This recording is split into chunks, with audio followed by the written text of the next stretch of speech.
ಪ್ರಿಯ ವೀಕ್ಷಕರೇ, ನಿಮ್ಮೆಲ್ಲರಿಗೂ ನಮಸ್ಕಾರ. ನಾನು ಕೆಜೆ ಹಳ್ಳಿ ಸುರೇಶ್. ಕೇಂದ್ರ ಸರ್ಕಾರ, ನರೇಂದ್ರ ಮೋದಿ ನೇತೃತ್ವದ ಕೇಂದ್ರ ಸರ್ಕಾರ ಒಂದು ಹೊಸ ಕಾಯ್ದೆಯನ್ನು ತರೋದಕ್ಕೆ ರೆಡಿ ಆಗ್ತಾ ಇದೆ.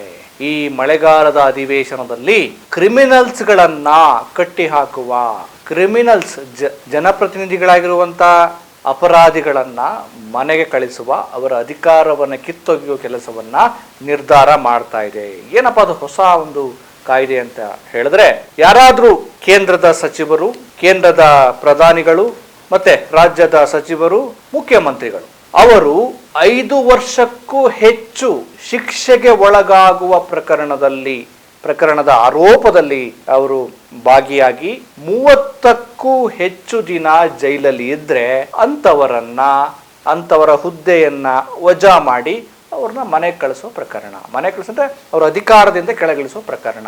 ಅದನ್ನ ಯಾರು ಮಾಡ್ತಾರೆ?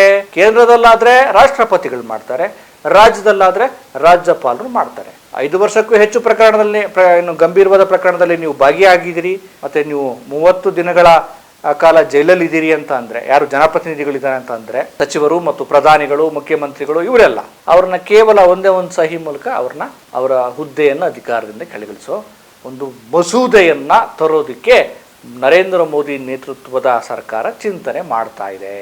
ಇದು ಒಂದ್ ರೀತಿ ಚೆನ್ನಾಗಿದೆ, ಬಹಳ ಚೆನ್ನಾಗಿದೆ. ಹೌದು, ಈಗ ನಮ್ಮ ವಿಧಾನಸೌಧದ ತುಂಬಾ, ಆಮೇಲೆ ಪಾರ್ಲಿಮೆಂಟ್ನ ತುಂಬಾ ಒಳ್ಳೆಯ ಸಜ್ಜನ ರಾಜಕಾರಣಿಗಳು ಇರಬೇಕು ಅನ್ನೋದು ನಮ್ಮ ಆಶಯ. ಆದ್ರೆ ಬಹುತೇಕರು, ಕೆಲವ್ರನ್ನ ಬಿಟ್ಟು, ಬೆರಳೆಣಿಕೆಯ ಜನರನ್ನ ಬಿಟ್ಟು, ಬೆರಳೆಣಿಕೆಯ ಜನಪ್ರತಿನಿಧಿಗಳನ್ನ ಬಿಟ್ಟು ಬಹುತೇಕರು ಎಲ್ಲ ಕೊಲೆಗಡಕರು. ಅಂದ್ರೆ ಕೊಲೆ ಮಾಡಿರುವ, ಅತ್ಯಾಚಾರ ಮಾಡಿರುವ, ದಬ್ಬಾಳಿಕೆ ಮಾಡಿರುವ, ದಂಬಿ ಗಲಾಟೆ ಮಾಡಿರುವ, ಆಫ್ ಮರ್ಡರ್ ಕೇಸ್ಗಳಲ್ಲಿ ಆರೋಪಗಳನ್ನ ಹೊತ್ತು ಇವರು ಜನಪ್ರತಿನಿಧಿಯ ಮುಖವಾಡವನ್ನ ಹಾಕೊಂಡು ನಾವು ಸಮಾಜ ಸೇವಕರು, ಜನಪ್ರತಿನಿಧಿಗಳು ಅಂತ ಹೇಳ್ಕೊಳ್ತಿದ್ದಾರೆ. ಬಹುತೇಕ ಜನಪ್ರತಿನಿಧಿಗಳು ರೌಡಿಗಳಾಗಿದ್ದಾರೆ, ಇಲ್ಲ ಕ್ರಿಮಿನಲ್ಗಳು, ಆಮೇಲೆ ಇಲ್ಲಿಗಲ್ ಆಕ್ಟಿವಿಟೀಸ್ ಮಾಡೋರು ಅವರೇ ಇದೆ. ಅವರೆಲ್ಲ ಅವ್ರ ಮೇಲಿನ ಆರೋಪಗಳನ್ನ ನೀವು ವೆಬ್ಸೈಟ್ ಅಲ್ಲಿ ಹಾಕಬೇಕು. ಚುನಾವಣೆಗೂ ಮುನ್ನ ಯಾರೆಲ್ಲ ಸ್ಪರ್ಧಾಳುಗಳು ಇರ್ತಾರಲ್ಲ, ಚುನಾವಣಾ ಅಭ್ಯರ್ಥಿಗಳು, ಅವರು ಆ ವೆಬ್ಸೈಟ್ ಅಲ್ಲಿ ಒಬ್ಬ ಅಭ್ಯರ್ಥಿ ಇಂಥವ್ರು, ಆ ಅಭ್ಯರ್ಥಿಯ ಮೇಲಿರುವಂತ ಗುರುತರವಾದಂತಹ ಏನು ಆರೋಪಗಳು ಅಥವಾ ಏನು ಕ್ರಿಮಿನಲ್ಸ್ ಏನಿದೆ, ಅವ್ರ ಮೇಲೆ ಏನೆಲ್ಲ ಎಫ್ಐಆರ್ ಆಗಿದೆ, ಅದೆಲ್ಲ ಡೀಟೇಲ್ ಅನ್ನ ಕೊಡ್ಬೇಕು. ಅವ್ರನ್ನೆಲ್ಲ ನೋಡಿದ್ರೆ ಬಹುತೇಕರು ಕ್ರಿಮಿನಲ್ಸ್ಗಳೇ ಇದ್ದಾರೆ. ನೋಡಿ, ನಾವು ಎಂಥವರನ್ನ ಆರಿಸಿ ಕಳಿಸ್ತಾ ಇದ್ದೀವಿ. ಸ್ನೇಹಿತರೆ, ವಿಚಾರ ಅದಲ್ಲ. ಆಯ್ತು, ಒಂದ್ ವೇಳೆ ಇದು ಜಾರಿಗೆ ಬಂತು ಅಂತ ಅನ್ನೋದಾದ್ರೆ, ಈಗ ವಿಪಕ್ಷಗಳು ಏನ್ ಹೇಳ್ತಿದಾವೆ ಇದಕ್ಕೆ? 30 ದಿನ ಶಿಕ್ಷೆಗೆ ಒಳಗಾಗ್ಬಿಟ್ರೆ ಸಚಿವರು, ಮುಖ್ಯಮಂತ್ರಿಗಳು, ಪ್ರಧಾನಿಗಳು ಎಲ್ಲ ಹೋಗ್ತಾ ಇರದೆ, ಅಧಿಕಾರದಿಂದ ಕೆಳಗೆ ಇಳಿಸ್ತಾ ಇರದೆ ಅಂತ ಹೇಳಿದಾಕ್ಷಣ ವಿಪಕ್ಷಗಳು ಇಲ್ಲ, ಇದು ದಮನಕಾರಿ ನೀತಿ, ಇದು ಷಡ್ಯಂತ್ರ, ಇದು ಏನೋ ಹುನ್ನಾರ ಇದೆ, ಹಾಗೆ ಹೀಗೆ ಅಂತ ಹೇಳ್ತಿದ್ದಾರೆ. ವಿಪಕ್ಷಗಳಿಗೆ ಭಯ ಏನು ಅಂದ್ರೆ, ಈಗ ಅಧಿಕಾರದಲ್ಲಿರುವ ನರೇಂದ್ರ ಮೋದಿ ಸರ್ಕಾರ ಮಾಡ್ತಿರೋದೇನು? ವಾಷಿಂಗ್ ಮಿಷಿನ್, ಅವನು ಭ್ರಷ್ಟನ, ಅವನ ಮೇಲೆ ಒಂದು ಇಡಿ, ಒಂದು CBI, ಒಂದು ಇನ್ಯಾವುದೋ ಚೂ ಬಿಟ್ಟು ಅವನ್ನ ಹೀಲ್ಡ ಮಾಡಿ, ಅವನು ಕುಗ್ಗುವಂತೆ ಮಾಡಿ, ಅವನ್ನ ಈ BJPಯ ವಾಷಿಂಗ್ ಮಷಿನ್ ಪಕ್ಷಕ್ಕೆ ಸೆಳೆದುಕೊಂಡ್ಬಿಟ್ಟು ಆ ವಾಷಿಂಗ್ ಮಷಿನ್ ಅಲ್ಲಿ ಹಾಕ್ಬಿಟ್ಟು ಅವ್ನು ಕ್ಲೀನಾಗಿ ಶುಭ್ರ ಮಾಡ್ಬಿಟ್ರೆ ಮುಗಿದೋಯ್ತು. ಅವನು ಕ್ಲೀನ್, ಸ್ವಚ್ಛ, ಸುಂದರ. ಅಲ್ಲಿವರೆಗೂ ಬೇರೆ ಪಕ್ಷಗಳಲ್ಲಿದ್ದಾಗ ಅವನು ಬಹಳ ಕಡು ಭ್ರಷ್ಟ, ದೊಡ್ಡ ಕ್ರಿಮಿನಲ್. ಈ ಪಕ್ಷಕ್ಕೆ ಜಾಯಿನ್ ಆದ ನಂತರ ಆ ವಾಷಿಂಗ್ ಮಿಷಿನ್ BJPಗೆ ಸೇರ್ಕೊಂಡ ತಕ್ಷಣ ಹೊಳಪು, ಜಾಹೀರಾತಿದೆಯಲ್ಲ ನೋಡಿ, ಎಂಥ ಸ್ವಚ್ಛ ಹೊಳಪು, ಒಂದು ಕಲೆನೂ ಇಲ್ಲ. ಹಂಗೆ ಮಾಡಿಬಿಟ್ರೆ, ಈಗ ಇವರೇನೋ ಈ ಕಾಯ್ದೆಯನ್ನು ತರ್ತಾರೆ ಅಂತ ಇಟ್ಕೊಳ್ಳೋಣ. ಈಗ ನರೇಂದ್ರ ಮೋದಿ ಅವ್ರ ಮೇಲೇನೆ ತುಂಬಾ ಆರೋಪಗಳಿದಾವಪ್ಪ. ಎಲೆಕ್ಟ್ರೋಲ್ ಬಾಂಡ್ ಹಗರಣ ಇದೆ, PM ಕೇರ್ ಹಗರಣ ಇದೆ, ಅವ್ರ ಮೇಲೆ FIR ಆಗಿಲ್ಲ, ಅವರು ಕೇಸನ್ನು ಎದುರಿಸ್ತಾ ಇಲ್ಲ. ಯಾಕಂದ್ರೆ ಕಾನೂನುಗಳನ್ನ ಅವ್ರಿಗೆ ಬೇಕಾದಾಗ ಮಾಡ್ಕೊಂಡ್ಬಿಟ್ಟಿದ್ದಾರೆ. ನರೇಂದ್ರ ಮೋದಿ ಅವರು ಹಾಗೆ ಗಂಭೀರವಾದ ಪ್ರಕರಣಗಳನ್ನ ಅವ್ರು ಫೇಸ್ ಮಾಡಬೇಕು. ಈಗ ಉದಾಹರಣೆಗೆ ಅರವಿಂದ್ ಕೇಜ್ರಿವಾಲ್ ಅವರು ಮುಖ್ಯಮಂತ್ರಿ ಆಗಿದ್ರು, ದೆಹಲಿ ಮುಖ್ಯಮಂತ್ರಿ ಆಗಿದ್ರು. ಲಿಕ್ಕರ್ ಹಗರಣ, ವರ್ಷಗಟ್ಟಲೆ ಜೈಲಲ್ಲಿದ್ರಪ್ಪ ಅವರು. ಏನಾದ್ರೂ ಈ ಒಂದು ಕಾಯ್ದೆ ಆ ಸಂದರ್ಭದಲ್ಲಿದ್ದರೆ ಇಷ್ಟೊತ್ತಿಗೆ ಅವರು CM ಸ್ಥಾನವನ್ನ ಕಳ್ಕೊಂಡ್ಬಿಡೋರು. ಅವರು ಜೈಲಲ್ಲಿದ್ದಾಗಿಯೂ ಕೂಡ ನಾನು ಮುಖ್ಯಮಂತ್ರಿಯಾಗಿ ಮುಂದುವರಿತೇನೆ, ಹಾಗೆ ಹೀಗೆ ಅಂತೆಲ್ಲ ಹೇಳ್ತಾ ಇದ್ರು. ಸೊ ಈಗ ನರೇಂದ್ರ ಮೋದಿ ಅವರ ಈ ಒಂದು ಕಾಯ್ದೆ ಒಂದು ರೀತಿ ಮತ್ತೊಂದು ಅಂಕುಶ ಆಗಬಹುದಾ? ವಿರೋಧ ಪಕ್ಷದವರನ್ನ, ತಮ್ಮ ರಾಜಕೀಯ ವಿರೋಧಿಗಳನ್ನ ಮಣಿಸುವ, ಅವ್ರನ್ನ ಅಧಿಕಾರದಿಂದ ಕೆಳಗಿಳಿಸುವ ಒಂದು ತಂತ್ರದ ಒಂದು ಷಡ್ಯಂತ್ರ ಆಗಬಹುದಾ ಅನ್ನುವಂತ ಒಂದು ದೊಡ್ಡ ಗುಮಾನಿ ಈಗ ಎಲ್ಲರಿಗೂ ಬರ್ತಾ ಇದೆ. ಈಗ ರಾಜ್ಯದಲ್ಲಿ ಡಿ ಕೆ ಶಿವಕುಮಾರ್ ಮುಖ್ಯಮಂತ್ರಿ ಇದ್ದಾರೆ. ಡಿ ಕೆ ಶಿವಕುಮಾರ್ ಮೇಲೆ ಕೂಡ ಹಲವಾರು ಆರೋಪಗಳಿದ್ದಾವೆ, ಹಲವಾರು ಪ್ರಕರಣಗಳು. ಅವರು ಅಕ್ರಮ ಹಣ ಸಂಗ್ರಹಣೆ ಮಾಡಿದ್ದಾರೆ, ಅದು ಇದು ಅಂತೇಳಿ ಒಂದಷ್ಟು ಆರೋಪಗಳಿದ್ದಾವೆ. ಈಗ ಅವರೇನಾದರೂ ಮತ್ತೆ ಈ ಪ್ರಕರಣದಲ್ಲಿ ಯಾವುದಾದ್ರು ಮತ್ತೆ ಪ್ರಕರಣ ಪ್ರೋಸೆಸ್ ಆಗಿ ಮತ್ತು ಜೈಲಿಗೆ ಹೋಗ್ಬಿಟ್ರೆ, ಅವ್ರು 30 ದಿನ ಎದ್ಬಿಟ್ರೆ ಅವ್ರು ಮುಗಿದ ಕತೆ, ಅವರು ಹುದ್ದೆ ಕಳ್ಕೊಂಡಂಗೆ. ಒಂದು ರೀತಿ ಹೆಂಗೆ ಹೇಳೋದು ಅಂದರೆ, ಯಾಕಂದ್ರೆ ಹಂಗಂತೇಳಿ ಈ ಕೇಂದ್ರದಲ್ಲಿ ಅಧಿಕಾರದಲ್ಲಿರುವಂಥ BJP ಬಹಳ ಶುಭ್ರವಾದ ಪಕ್ಷ ಅಂತ ಹೇಳೋದಿಕ್ಕಾಗಲ್ಲ. ಅಲ್ಲೂ ಈಗ ನೋಡಿ, ಗೃಹ ಸಚಿವರು ಇದಾರಲ್ಲ, ಅಮಿತ್ ಶಾ ಗೃಹ ಸಚಿವ, ಒಂದು ಕಾಲದಲ್ಲಿ ಸೊಹರಾಬುದ್ದೀನ್ ಎನ್ಕೌಂಟರ್ ಪ್ರಕರಣ, ಆ ಆರೋಪದಲ್ಲಿ ಅವರು ಗಡೀಪಾರಾಗಿದ್ರು. ಗಡೀಪಾರು ಮಾಡಲಾಗಿತ್ತು ಯಾರನ್ನ? ಅಮಿತ್ ಶಾ ಅವರನ್ನ. ಇವತ್ತು ಆ ಕಾಲದಲ್ಲಿ ಗಡೀಪಾರಾಗಿದ್ದಂಥ ವ್ಯಕ್ತಿ ಇವತ್ತು ಈ ದೇಶದ ಗೃಹ ಸಚಿವ. ಏನೋ ಅವ್ರನ್ನೇನೋ ನೆಕ್ಸ್ಟ್ ಉಪ ಪ್ರಧಾನಿ ಮಾಡಬೇಕು ಅಂತ ಏನೋ ಚರ್ಚೆಗಳಾಗ್ತಿದ್ದಾವೆ. ಹೇಳಿದ್ದು ಹಿಂಗೆ ಕಳ್ಳರೇ ಕಾನೂನುಗಳನ್ನು ರೂಪಿಸಿದಾಗ ಕಳ್ಳರೇ ಭ್ರಷ್ಟರೇ ಕ್ರಿಮಿನಲ್ಗಳು, ಕೊಲೆಗಡಕರು, ಇವರೆಲ್ಲ ಸೇರ್ಕೊಂಡು ಇವರೇ ಒಂದು ಕಾನೂನು ರೂಪಿಸ್ಕೊಂಡಾಗ ಯಾರನ್ನ ಶಿಕ್ಷೆಗೆ ಒಳಪಡಿಸ್ಬೇಕು, ಯಾರನ್ನ ಜೈಲಿಗೆ ಹಾಕಬೇಕು, ಮತ್ತು ಇವರು ರೂಪಿಸುವ ಕಾನೂನುಗಳು ಯಾರಿಗೆ? ಒಂದು ದೊಡ್ಡ ಪ್ರಜಾಪ್ರಭುತ್ವದ ಅಣಕ ಇದು. ಅಂಬೇಡ್ಕರ್ ಅವ್ರು ಹೇಳಿದ್ದು ಒಂದು ಒಳ್ಳೆ ಮಾತು ನೋಡ್ರಿ. ಈ ಒಂದು ಪ್ರಜಾಪ್ರಭುತ್ವ ಇದೆಯಲ್ಲ, ನಾನು ತಂದಿರೋ ಈ ಸಂವಿಧಾನ, ಮೊದಲೆಲ್ಲ ಜನಪ್ರತಿನಿಧಿಗಳು, ರಾಜರುಗಳು ಅರಮನೆಗಳಲ್ಲಿ ಉಟ್ಕೊಳ್ತಾ ಇದ್ರು. ಆದ್ರೆ ಇವತ್ತು ಪ್ರಜಾಪ್ರಭುತ್ವದ ವ್ಯವಸ್ಥೆ ಮೂಲಕ ಮತ ಪೆಟ್ಟಿಗೆಯಲ್ಲಿ ಜನಪ್ರತಿನಿಧಿ ಹುಟ್ಟುಕೊಳ್ತಾನೆ ಅಂತ. ಆದ್ರೆ ಇನ್ನೊಂದು ಮಾತು ಹೇಳಿದ್ರು ಅವರು, ಈ ಸಂವಿಧಾನ ಇದೆಯಲ್ಲ, ಈ ಸಂವಿಧಾನ ಸರಿಯಾದವರ ಕೈಯಲ್ಲಿ ಸಿಗದಿದ್ರೆ, ಸರಿಯಾದವರ ಅಂದ್ರೆ ಸಮರ್ಥರು, ಪ್ರಾಮಾಣಿಕರು, ಜನಾನುರಾಗಿಯಾಗಿರುವಂಥವ್ರು, ಜನರ ಪರವಾಗಿರುವಂಥವ್ರು, ಶುದ್ಧ ಹಸ್ತರು, ಒಳ್ಳೆಯವರ ಕೈಲಿ ಈ ಸಂವಿಧಾನ, ಈ ಆಡಳಿತ ಸಿಗದೇ ಇದ್ರೆ ಈ ಸಂವಿಧಾನ ಅಷ್ಟು ಒಳ್ಳೆ ಸಂವಿಧಾನ ಆಗೋದಿಲ್ಲ ಅಂತ ಹೇಳಿ, ನಾನೇ ಬೇಕಾದ್ರೆ ಅದನ್ನು ಸುಟ್ಟಾಕ್ಬಿಡ್ತೀನಿ ಅಂತ ಹೇಳಿದ್ರು. ಅಂದ್ರೆ ಯಾರ ಕೈಯಲ್ಲಿ ಆಡಳಿತ ಸಿಗುತ್ತೆ, ಯಾರ ಕೈಗೆ ಸಂವಿಧಾನ ಹೋಗುತ್ತೆ ಅನ್ನೋದ್ರ ಮೇಲೆ ಆ ಅಡ್ಮಿನಿಸ್ಟ್ರೇಷನ್, ಆ ಆಡಳಿತ ಮತ್ತು ಅವರ ನೀತಿಗಳು, ಅದರ ಮೇಲೆ ಸಂವಿಧಾನದ ವ್ಯಾಲ್ಯೂ, ಮೌಲ್ಯ ಹೆಚ್ಚಾಗುತ್ತೆ.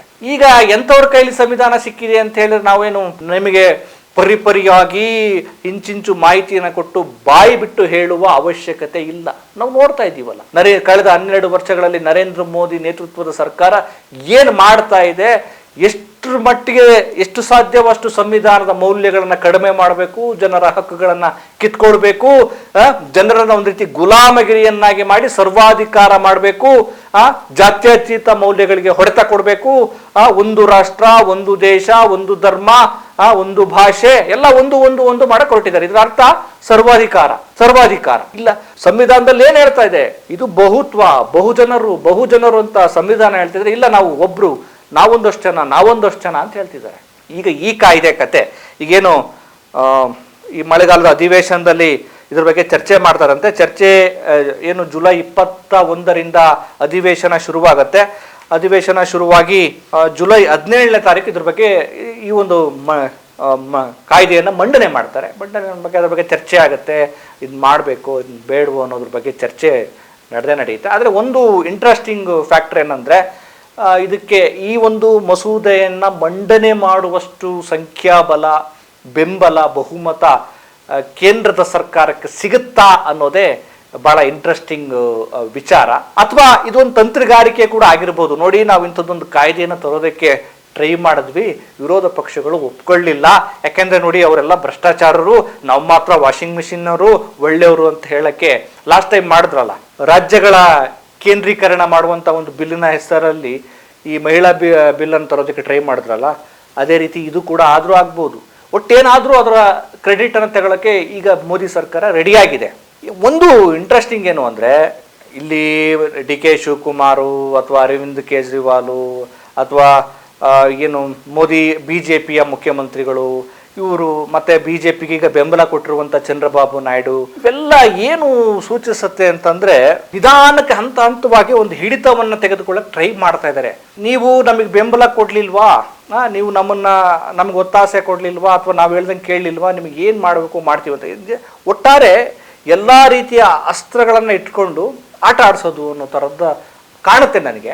ಗೊತ್ತಿಲ್ಲ, ಇದು ಇಂಪ್ಲಿಮೆಂಟ್ ಆದರೆ BJPಯನ್ನು ಒಳಗೊಂಡಾಗೆ ಜಾರಿ ಆಗಬೇಕು, BJPಯನ್ನು ಒಳಗೊಂಡಂಗೆ ಜಾರಿ ಆಗಬೇಕು. ಇಲ್ಲಾಂದ್ರೆ ಏನಾಗುತ್ತೆ, ಈಗ ನೋಡಿ ಅರವಿಂದ್ ಕೇಜ್ರಿವಾಲ್ ಅವ್ರನ್ನ ಮಾಡಿದ್ರಲ್ಲ, ಅವ್ರ ಮೇಲೆ ಸುಮ್ಮನೆ ಸುಮ್ಮನೆ ಕೇಸನ್ನು ದಾಖಲು ಮಾಡಿ ಅವ್ರನ್ನ ಜೈಲಲ್ಲಿ ಕೊಳೆಯೋ ಹಾಗೆ ಮಾಡಿದ್ರು. ನ್ಯಾಯಾಲಯವೇ ಹೇಳ್ತು ಇದು ಅಷ್ಟೊಂದು ಡೆಪ್ತ್ ಆಗಿರೋ ಪ್ರಕರಣ ಅಲ್ಲ ಅಂತ. ಆದರೆ ಪಾಪ ಅವ್ರು ಜೈಲಿಗೆ ಹೋಗಲೇಬೇಕಾಯ್ತು, ಅವರಲ್ಲಿ ಒದ್ದಾಡಲೇಬೇಕಾಯ್ತು.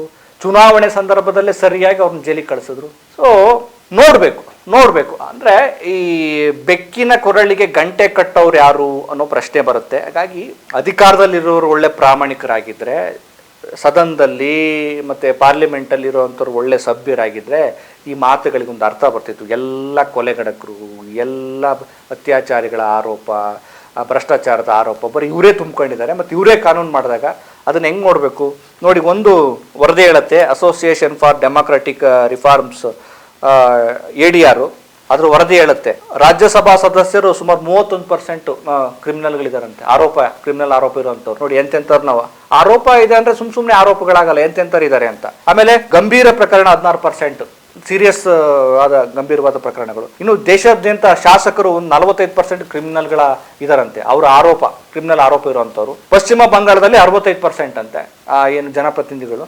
ತಮಿಳುನಾಡಲ್ಲಿ 54%. ಹೀಗೆ ಬಹುತೇಕ ಜನಪ್ರತಿನಿಧಿಗಳು ಕೆಟ್ಟ ಹಿನ್ನೆಲೆಯವರು ಇದ್ದಾರೆ. ಇವ್ರನ್ನ ಕಚಡಗಳನ್ಬೇಕಾ, ಇವ್ರನ್ನ ರೌಡಿಗಳನ್ಬೇಕಾ, ಇವ್ರನ್ನ ಲುಚ್ಚಾಗಳನ್ಬೇಕಾ, ಸಜ್ಜನರು, ಪ್ರಾಮಾಣಿಕರು, ಅಧ್ಯಯನಶೀಲರು ಅವರೆಲ್ಲ ಈ ಸದನಗಳಲ್ಲಿ ಬರಬೇಕು, ಏನು ವಿಧಾನಸೌಧದಲ್ಲಿ ಕಾಣಿಸ್ಕೊಳ್ಬೇಕು. ಇವತ್ತೆಲ್ಲ ರಿಯಲ್ ಎಸ್ಟೇಟ್ ಮಾಫಿಯಾದವರು, ದಂಧೆ ಮಾಡೋರು, ರೌಡಿಗಳು, ಕ್ರಿಮಿನಲ್ಗಳೇ ಕಾಣಿಸ್ತಾ ಇದ್ದಾರೆ. ನೋಡೋಣ ಈ ಒಂದು ಮಸೂದೆ ಮುಂದೆ ಯಾವ ಸ್ವರೂಪವನ್ನು ಪಡೆದುಕೊಳ್ಳಬಹುದು ಅಂತ. ಒಂದಂತೂ ನಿಜ, BJP ಇದನ್ನ ಇಂಪ್ಲಿಮೆಂಟ್ ಮಾಡಿದ್ರೆ ಬಹುತೇಕ ವಿರೋಧ ಪಕ್ಷಗಳನ್ನು ಹಣಿಯೋದಿಕ್ಕೆ ಮಾಡುತ್ತೆ. ಒಂದು ವೇಳೆ ಪ್ರಧಾನಿ ಮೇಲೆ ಇಂಥದೊಂದು ಆರೋಪ ಬಂದು ಅವರು ಜೈಲಿಗೆ ಹೋದ್ರೆ, ಅಥವಾ ಆರೋಪ ಬಂದು ಅದನ್ನ ಅವರು ತನಿಖೆಗೆ ಒಳಪಡುವ ಧೈರ್ಯ ತೋರಿಸ್ತಾರ? ಅಮಿತ್ ಶಾ ಮೇಲೆ ಇಂಥ ಒಂದು ಆರೋಪ ಬಂತಪ್ಪ, ಅವರು ತನಿಖೆಗೆ ಒಳಪಟ್ಟು ತನಿಖೆ ಎದುರಿಸೋ ಧೈರ್ಯ ತೋರಿಸ್ತಾರ? BJP ಶಾಸಕರ ಮೇಲೆ ಆರೋಪ ಬಂದಾಗ ಅವರು ತನಿಖೆಗೆ ಒಳಪಟ್ಟು ತನಿಖೆಯನ್ನು ಫೇಸ್ ಮಾಡ್ತಾರಾ, ಜೈಲಿಗೆ ಹೋಗ್ತಾರಾ? ನೋಡೋಣ. ಇಂಟ್ರೆಸ್ಟಿಂಗ್ ಅಂತೂ ಇದೆ. ಒಟ್ಟಾರೆ ಈ ಪ್ರಜಾಪ್ರಭುತ್ವದಲ್ಲಿ ಸಜ್ಜನರು, ಸಂವೇದನಾಶೀಲರು, ಪ್ರಾಮಾಣಿಕರು, ತಲೆಯಲ್ಲಿ ಒಂದು ಜನರ ಪ್ರೀತಿಯನ್ನು ಇಟ್ಕೊಂಡಿರೋಂಥವ್ರು ಬರಬೇಕು. ಬರೀ ಸಗಣಿ, ಮತೀಯ ದ್ವೇಷ, ಬರೀ ಬೆಂಕಿ ಹಚ್ಚೋರೇ ಇವತ್ತು ನಮ್ಮ ಈ ಸದನಗಳಲ್ಲಿ, ಪಾರ್ಲಿಮೆಂಟ್ಗಳಲ್ಲಿ ಕಾಣಿಸ್ಕೊಳ್ತಿದ್ದಾರೆ. ಅವರು ಕಾಣೆಯಾಗುವ ಒಳ್ಳೆ ಜನರು ಬರುವ ದಿನಗಳು ಬರಲಿ. ನಮಸ್ಕಾರ.